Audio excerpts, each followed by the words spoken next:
On board the cruise ship USS San Francisco, sailors anxiously noticed that November 13th, 1942, was a Friday. The ship had already experienced some misfortune the previous day, when 16 Japanese Mitsubishi Betty bombers carrying torpedoes attacked Task Group 67.4's cruisers and destroyers. None of the ships had been struck by torpedoes, and 11 of the Bettys had been shot down. However, one officer and 23 men were killed when one of the damaged aircraft crashed into San Francisco's fire control center. No harm was done to the other ships.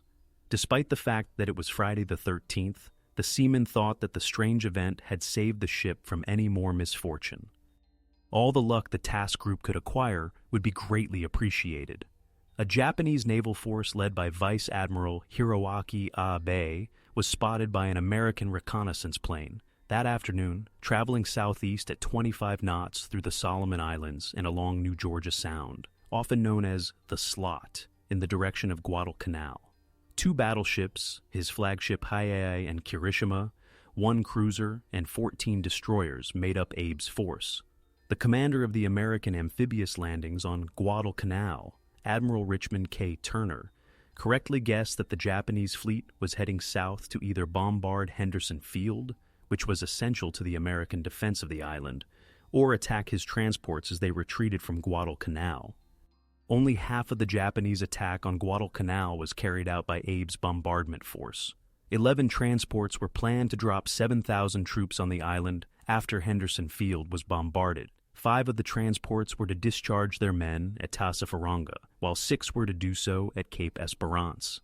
Without Henderson's air protection, the U.S. either Marines would be killed or captured. But first, Abe's battleships would have to demolish the American airstrip. The Sound of Iron Bottom. During World War II, the United States launched its first major offensive ground campaign against the Japanese, the first American landings on Guadalcanal in August 1942. A U.S. Marine was dispatched to engage Abe in the waters off the beleaguered island. Rear Admiral Daniel J. Callaghan, who flew his flag aboard the San Francisco, commanded a Navy force consisting of 8 destroyers and 5 cruisers. Admiral William F. Halsey's Task Force 64 was too far to the south to provide any support, but Callaghan's task force was vastly outgunned. Historian Richard B. Frank noted in his definitive account of the warfare in and around Guadalcanal that each Japanese battleship could fire a broadside of 14-inch shells weighing 11,920 pounds, while each American cruiser could fire a broadside of 8-inch shells weighing 2,340 pounds. Callaghan's torpedoes were supposed to shift the scales, but the American Army failed even in this attempt. In addition to carrying more torpedoes, the Japanese ships' long lances were swift and lethal, whereas the American Mark 14 torpedoes were unreliable and inaccurate, occasionally failing to detonate even after striking their targets. Japanese air, ground, and naval forces had been attempting to drive American troops off Guadalcanal and permanently shut down Henderson Field for over 3 months, starting in August. Japanese bombers attacked the transports on August 7th, barely hours after the 1st Marine Division had landed in the first strike. On the evening of August 8th, Japanese and Allied warships clashed in what is now known as the Battle of Savo Island. The Japanese force was unharmed in that engagement, but 4 cruisers, 3 American and 1 Australian, were lost. Admiral Norman Scott's American cruisers and destroyers captured a Japanese force north of Guadalcanal on the night of October 11th during the Battle of Cape Esperance.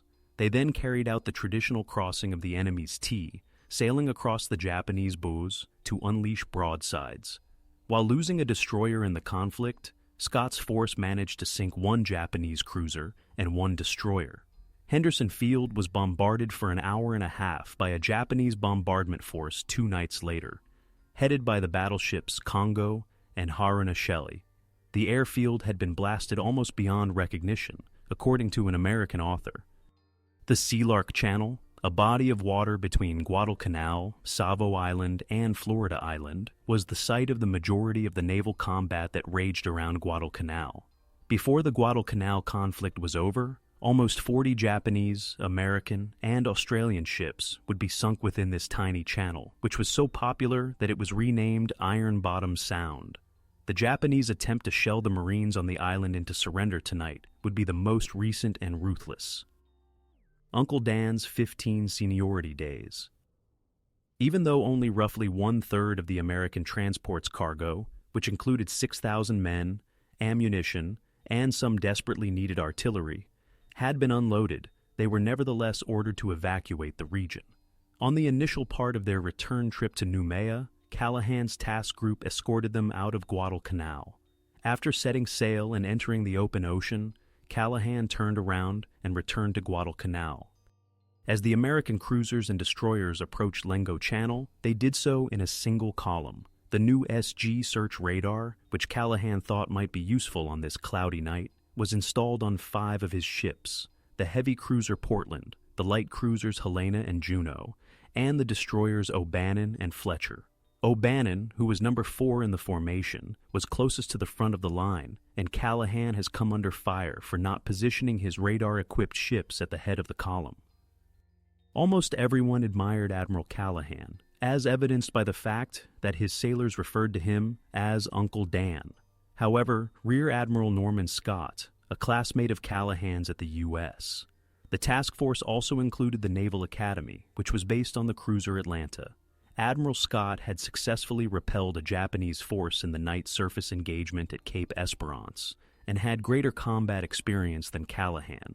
It seems that Callaghan's 15-day seniority over Scott was the reason he was selected as a flag officer. Preventing collisions in the dark. However, in the early hours of November the 13th, this complex scenario was forgotten. The destroyers Udachi and Harusame, which were just over 10 miles from the destroyer Cushing at the head of the American column, were the first contacts Helen's SG radar made with the Japanese fleet as she passed Lunga Point at 1:24 a.m. Contact bearing 312 and 310 degrees, distant 27,000 and 32,000 yards. In order to cross the T with the advancing Japanese force, Callaghan gave the order for the column to veer right to 00 degrees, or due north. The radar blips had developed into 2 distinct groups, 2 battleships, and the smaller shapes of screening destroyers and cruisers by the time the column had started its turn. Callaghan almost crashed with the Japanese formation instead of crossing in front of it, because he had not ordered a sharp enough turn to starboard. Commander Thomas M. Stokes of Cushing reported that 3 enemy destroyers were moving in front of them from port to starboard at 1:42 in the morning. Actually, Udachi and Harusame were the only 2 destroyers present. Cushing was also spotted by the 2 Japanese destroyers. Admiral Abe was caught entirely off guard. A night surface action was the last thing he anticipated, and none of his ships had radar. Additionally, Guadalcanal ground observers radioed that they did not see any enemy ships. The thin-skinned Type 3 shells, which are designed to bombard enemy ground locations, had already been ordered by Abe and loaded into the 2 battleships' breeches. He had issued the command, Gun Battle, at 1:30 a.m., the target airfield. Everything changed when Udachi reported seeing enemy ships. Gun crews on board the battleships Hiei and Kirishima started switching from bombardment shells to rounds that penetrated armor. Abe gave his captains the order to switch targets to enemy ships at 1:45. To bring her torpedo tubes to bear, Cushing shifted to port.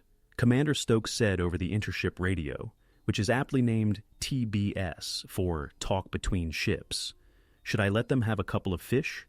Callaghan authorized the use of torpedoes. Stokes gave the order to stand by to open fire at 1:45 a.m., and a few minutes later, he gave the order to return to course 00. The orderly column was confused by the abrupt changes from west to due north and back again. Immediately behind the destroyers, Atlanta had to swing quickly to port to avoid contact, and San Francisco had to turn to avoid hitting Atlanta. The 3 destroyers astern of Cushing, Laffey, Sterett, and O'Bannon likewise moved to port.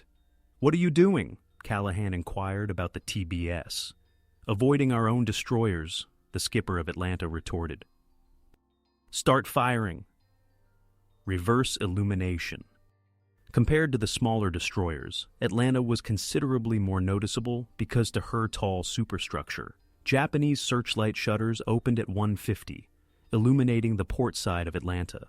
The gunnery officer of the cruiser yelled, "Start fire!" Counter-illuminate. The ship's 5-inch guns hit an enemy destroyer, possibly a Katsuki, multiple times, and fired out one of the 3 offending lights. However, because Atlanta was the brightest thing in the area, the Japanese ships, now on both bows, focused their fire on it. Admiral Scott and all but one member of his staff were killed when a shell struck the bridge. Only minutes after the combat began, Atlanta slowed to a standstill, lifeless in the water, and severely injured after being struck by one long-lance torpedo, and maybe another.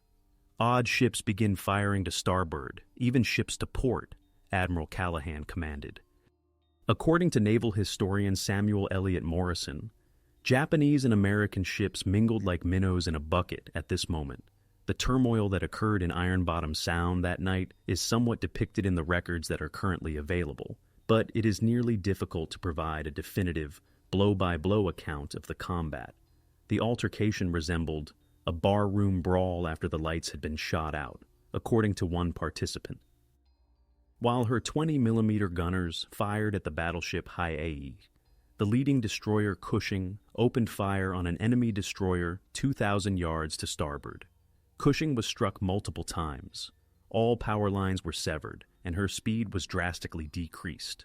The warship fired 6 torpedoes at Hiei, none of which exploded, despite her crippled state. Cushing was found by a searchlight beam, and she was sunk to a sinking wreck by gunfire from both sides. Cushing was left without the ability to move or combat the fires that were encroaching along the length of the destroyer. The destroyer Laffey followed suit, launching torpedoes at Hiei. They had no time to arm before hitting the warship since they were fired at close range. After this incident, Laffey encountered 3 Japanese destroyers, which fired at her multiple times and detonated a torpedo that blew off her stern. Laffey was completely destroyed by a large-caliber salvo fired by the battleship Kirishima, which had so far avoided coming into contact with American ships. While the destroyer was sinking, the crew fled the ship, but several of them were still in the water when the smoldering hull burst. The skipper of the destroyer was among the several men killed. The destroyers Sterett and O'Bannon were in the first line ahead of the formation. Sterett was taking an enemy ship under heavy fire when she was struck by a salvo. The shells crippled her steering gear and wrecked her aft 5-inch guns and radar. In addition to using her engines to maneuver the ship, the skipper, Lieutenant Commander Jesse Coward, fired 4 torpedoes against Hiei, along with multiple 5-inch shells. The torpedoes either missed or did not explode this time. Coward then took Sterett out of action, almost running into O'Bannon with his ship on fire and half of his main battery disabled. O'Bannon returned the favor by firing with her 5-inch batteries and launching 2 torpedoes at the battleship. Hiei was the slowest and largest target of opportunity, and she had been hit by a barrage of medium and light caliber shells. Hiei's batteries all opened fire on O'Bannon, but the battleship's guns were unable to depress far enough, and all of the shells passed overhead. Her crew noticed fires spreading throughout the enemy ship as O'Bannon broke off action. "Stop firing your own ships." Admiral Abe was surprised by the severity of the American strike, in addition to being very worried by it. His battleships, the focal point and key elements of the bombardment force, had been targeted by the Americans after they had broken through his screen of destroyers. He was mostly unaware of the battle's progress, including the fact that his force had sunk 2 German destroyers and disabled 1 cruiser. All Abe knew from his vantage point on Hiei's bridge was that his flagship had been destroyed and burned, occasionally by destroyers firing at close range. The distance was described as rifle shot range by an American writer. Admiral Abe had good reason to be concerned about Hiei's health. The forward pagoda mast of the battleship had been struck and burned in multiple locations.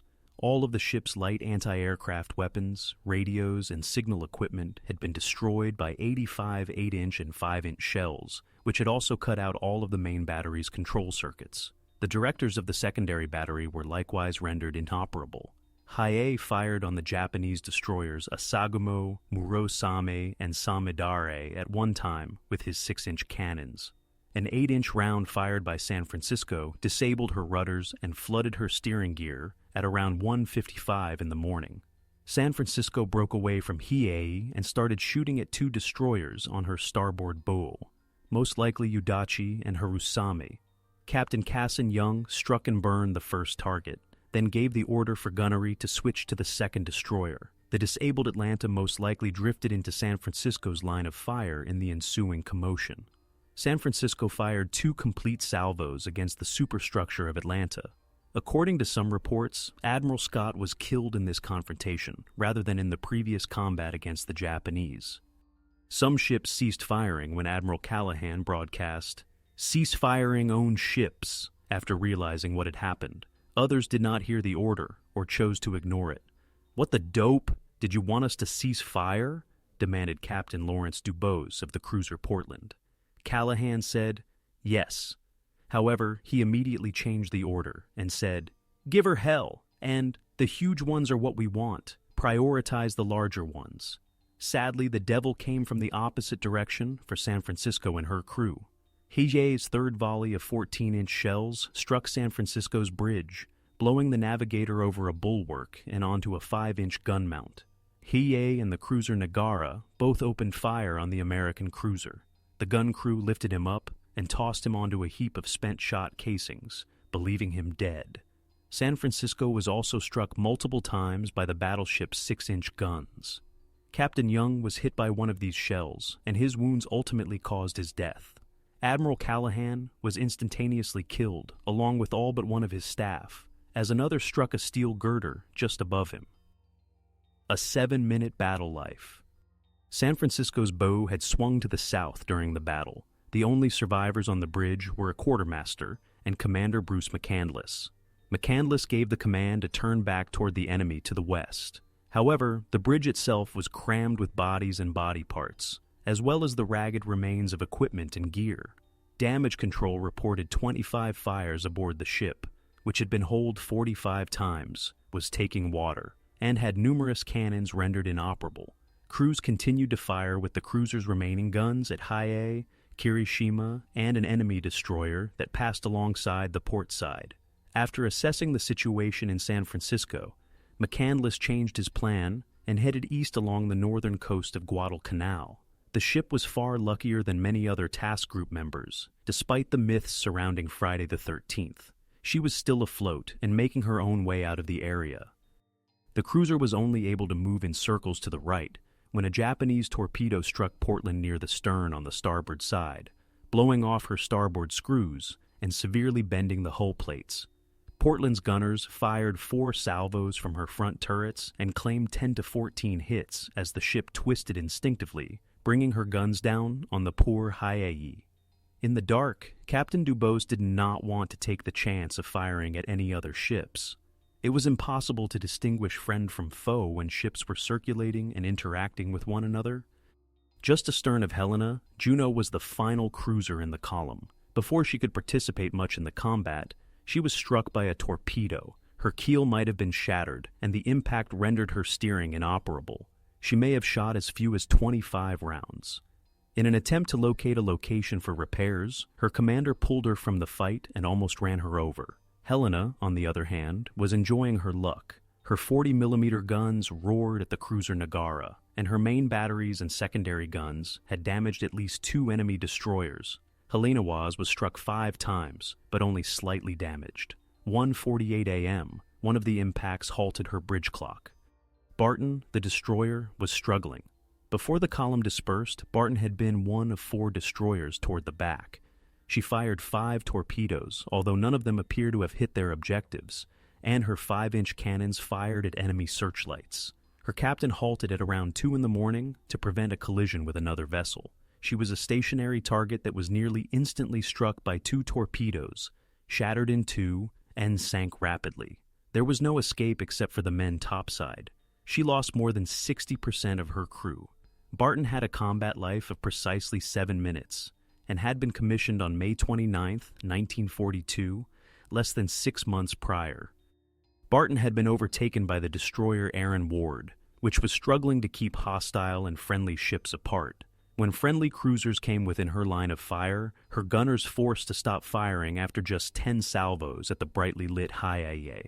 Her captain had to switch engines a few minutes later in order to prevent a collision with a ship in front of them, either the Helena or the Udachi. Then 2 torpedoes went straight beneath the ship. Barton, which exploded and sank near Aaron Ward's starboard side, might have been struck by these. Aaron Ward had not escaped harm herself, but in less than 30 minutes he had destroyed at least 2 enemy boats, including the already battered Hiei. The destroyer had suffered 9 direct hits, 3 from 14-inch shells, amid all the turmoil, frantic fighting that marked the night action. The steering control, radar, and fire director were all turned off in around half an hour. The blows ultimately took their toll at around 2:35 a.m., at which point all electricity was lost. Aaron Ward started to float with the flow. The star shells rose, red and terrible. The conflict was occurring close off Guadalcanal's north coast. The Marines on the island could clearly see the flashes of the guns and the ensuing explosions and fires. Marine Private Robert Leckie described the fighting as follows. "The star shells rose, terrible and red," he wrote. The water appeared to be a sheet of polished obsidian, on which battleships appeared to have been dropped and immobilized, centered amid concentric circles that resembled shock waves that form around a stone dropped in mud. Giant tracers flashed across the night in orange arcs. The Marines were aware that their lives hinged on the result of the battle that was happening just in front of them, but they also understood that they had no choice but to observe. Admiral Abe gave Hiei and Kirishima the order to turn north and steam away from Guadalcanal at around 2 in the morning, even though they could not have known it. Henderson Field's bombardment had been canceled. An enemy column that Abe was unaware was there had shot up his bombardment group. He didn't want his ships to sustain any more damage. Kirishima made a wise turn and started heading north of Savo Island. The only time she has been struck was by a 5-inch shell. However, he was unable to turn at all and soon fell behind. The firefight continued as Abe's flagship hobbled north behind Kirishima. Around the time Abe issued the order to evacuate the region, the USS Monson, a destroyer, launched 5 torpedoes at Hiei. None of them succeeded. After a destroyer appeared on the port side of Monson out of the shadows, the torpedo officer fired her last torpedoes, and her 5-inch gunners opened fire on the ship. Once more, no torpedoes were recorded as having struck. When a star shell exploded overhead, lighting up the ship like a nightclub floor show, Monson's 20mm gunners opened fire on another destroyer. The captain assumed the shells were friendly and turned on Monson's identification lights. Immediately, a barrage of hostile rounds followed the convergence of at least 2 enemy searchlights on the ship. The destroyer was struck by 37 of them, turning it into a flaming bulwark. The destroyer Fletcher, number 13 in formation, was the last ship in line. While her own gunners fired at 2 enemy ships and enjoyed the satisfaction of seeing fires break out on the second target, her crew witnessed Barton burn up and watched Monson get hammered by gunfire. Significant losses on both sides. It was decided to move eastward to gain a better view of the situation due to the swarm of ships in the vicinity. Through the speckled Iron Bottom Sound, Fletcher picked her way back through the ships, both friendly and hostile, using her radar. She hit a big ship that might have been the cruiser Helena with 5 torpedoes. Everyone was missed. Fletcher's commander once more withdrew eastward, this time from the fight, after directing her remaining torpedoes toward other targets. Fletcher had been in the region for the same amount of time as the other American destroyers, but she had not been damaged or struck by enemy fire. At 2:16 a.m., Captain Gilbert C. Hoover stopped fire on Helena. 9 ships were blazing in Iron Bottom Sound, and the enemy had left the region. Captain Hoover attempted to get in touch with Scott and Callaghan. Hoover, thinking he was the senior surviving commander, ordered the ships to retire after getting no response. The conflict had only been joined 41 minutes earlier. Barton and Laffey, 2 American destroyers, had been sunk during the action southeast of Savo Island. Akatsuki, a Japanese warship, had also sunk, and Udachi was burning and would soon follow. Kirishima filed a report detailing the nighttime action at 3 a.m. Both sides sustained considerable damage, according to the communique, which described the conflict as a severe mixed battle. Japanese forces were supposed to land on Guadalcanal that night, but their plans were delayed. The transport steamed back to base after reversing their direction. Marines on Guadalcanal could see the ruins of the combat they had seen the previous evening when dawn broke. The surface of Iron Bottom Sound was covered in severely damaged Japanese and American vessels that were either dead or crippled in the water. They were unable to see Hiei because it was concealed behind Savo Island. However, Atlanta was still burning and drifting. Aaron Ward was also drifting and finding it difficult to move on her own. Portland's was steaming in circles with her hull bent. Cushing and Monson were burning from fires inside their hulls and superstructures. And Udachi was still burning. Coming rumbling out of Tulagi Port, the tug USS Bobolink helped rescue survivors and salvage the crippled American ships. North of Guadalcanal, hundreds of American sailors were scattered across the water's surface. Assistance from the air. They got their share of battle, even though the ships had been heavily shot up. Even though Portland could not steer a straight direction, her firearms still operated. Her primary battery struck Udachi, 12,500 yards to the northwest, as she performed one of her infinite rounds. Udachible sunk after her sixth round, struck the destroyer's aftermagazine. For the Marines on Guadalcanal and the American survivors in the ocean, it was a pleasant sight. The homage was returned by Hiei's gunners. The battleship's after turrets hammered away at Aaron Ward, 13 miles southeast, at before 6:30 a.m. Less than 20 minutes after Hiei's third salvo straddled the destroyer without hitting it, the destroyer was able to get underway before her power failed once more. Luckily for Aaron Ward, the Japanese gunners forgot about him, as Marine planes from Henderson Field made their first appearance of the day. To get her out of range and into the safety of Tulagi Port, Bobolink was available. Now, Hiei was the target of the American dive bombers and torpedo bombers of Henderson Field. 4 Grumman Avenger torpedo planes and 5 Douglas Dauntless dive bombers attacked the downed Hiei, claiming 1 bomb and 1 torpedo hit. The Dauntlesses and Avengers kept throwing themselves at the crippled battleship throughout the morning, but it continued its erratic course to the northwest. Admiral Abe moved from his flagship to the destroyer Yukikaze at 8:15 a.m. Hiei's skipper, Masao Nishida, confirmed 3 bomb hits and at least 4 torpedo hits as the air attacks persisted, including raids by heavy bombers of the Boeing B-17 Flying Fortress. Captain Nishida was ordered to run Hiei aground on Guadalcanal by Admiral Abe in a communique, but Nishida either did not receive it or disregarded it. Since the hardy old battleship most likely could not steam the 14 or so miles to Guadalcanal, he might not have been able to execute it anyhow. By the middle of the afternoon, Hiei had started to list due to torpedo damage. Abe concluded there was no chance of saving the ship. He gave the order to sink the warship. The Kingston valves were opened as the Navy pennant was lowered, and the gathered crew yelled 3 bonsais. Before the crew and the Emperor's image could be taken out, 2 more hits were made by torpedo planes. Despite everything, Hiei did not go unnoticed, remaining floating until dusk. Evaluating and developing damage. There were other ships scuttled that Friday besides Hiei. By staffing the pumps, lightening the ship by tossing equipment and supplies over the side, and even organizing a bucket brigade, the Atlanta crew did everything in their power to save the ship.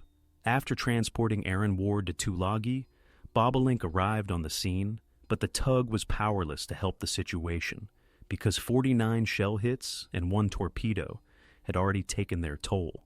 The guns drooped uselessly onto the decks. 7 of the 8 5-inch turrets had been hit, and the foremast had fallen over. In the superstructure, fires were still burning. The cruiser had been pulled by Bobolink and was at anchor off Kukum by 2 p.m., but it was clear that she could not be maintained afloat. 10 degrees to port. Demolition charges were imposed, and Admiral Halsey ordered the crew to leave. At 8:15 p.m., 3 miles west of Lunga Point, Atlanta went down like the charges had done. While Captain DeBose was having difficulty regaining steering control, the situation was not quite as dire aboard Portland. Without success, he attempted steering with the engines and sea anchors. The ship was still rotating in a circle due to the bent stern. Her crew observed the flaming hulks of the destroyers, Cushing and Monson, sinking beneath the oil-covered waters of Iron Bottom Sound as these maneuvers were being attempted. At 1 a.m. on November 14th, Portland eventually reached the welcoming confines of Tulagi Harbor, after Bobolink finally stepped in and pushed relentlessly against the ship's starboard bow, allowing it to strain forward on a solid track.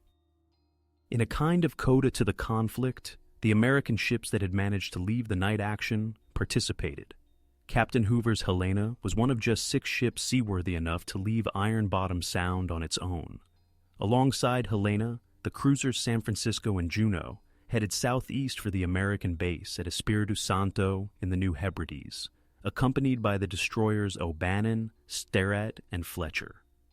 Due to the torpedo-damaged Juno, the formation was only able to zigzag at 18 knots.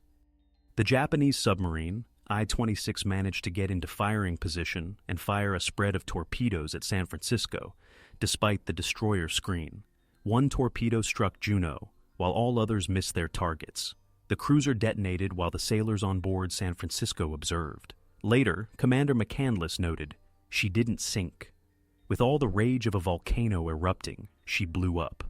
Only oil and debris were left behind once the explosion's smoke cleared." Helena's action report only said, "June torpedoed and disappeared lat. Long, 10 inches, 32 minutes south." The 5 brothers from the Sullivan family of Waterloo, Iowa, were among those murdered at 161 inches, 2 minutes east at 11:09. Due to this catastrophe, the U.S. The Navy forbade the re-enlistment of 2 or more relatives on the same ship. An expensive but significant win. Regarding the surface engagement on Friday the 13th, Samuel Eliot Morrison declared, "So ended the wildest, most desperate sea fight since Jutland. 2 American cruisers, 4 destroyers, and 1,439 men, including 683 on board the Juno, were lost by the Americans, compared to 2 destroyers, the battleship Hiei, and 552 killed and missing on the Japanese side. However, the Marine air units on Guadalcanal remained as active and hostile as ever, and Admiral Abe's bombardment of Henderson Field had been halted. To put it another way, Japan had achieved a tactical win, but a strategic setback. Admiral Abe lost his command as a result of his inability to complete the objective he had been given. Despite being caught off guard, Abe made every effort to present a positive picture of his achievements, stating that his bombardment force had lost 6 destroyers, 1 torpedo boat, 2 Atlantic-class light cruisers, and 5 heavy cruisers. He added that other ships in his group only sustained minor damage, but his own losses, along with those of the destroyers Udachi and Akatsuki, were correctly reported as Hiei. However, this was not the case. The captain of Amatsukaze referred to his ship as a floating wreck, while the destroyer Ikazuchi was rendered inoperable by shell fire and suffered far greater damage than Obe acknowledged. The Japanese, who were well aware that they could not replace ships and equipment as easily as the Americans, were severely hampered by the loss of a battleship. "The Japanese Navy is different from the American Navy," said Admiral Osami Nagano, the head of the Naval General Staff. Admiral Abe was moved to the Naval General Staff on December 21st in order to save face, and he retired the following March at the young age of 53. If you lose one ship, it will take years to replace. Following the loss of his ship, Hiei's captain, Nishida, also retired shortly after. Admiral Scott and Callaghan did not survive to witness Abe's withdrawal from combat. Despite its losses, however, the American force had prevailed. In addition to having warships named after them, both admirals received the Medal of Honor for their contributions to the conflict. A pivotal moment in the Pacific War occurred when the Japanese surrendered Guadalcanal to the Americans in February 1943, partly because of the valor of the American soldiers. Navy. The City Ablaze, written by David Allen Johnson, is an hour-by-hour eyewitness account of the London fire blitz on December 29, 1940. Union, New Jersey, is where he calls home.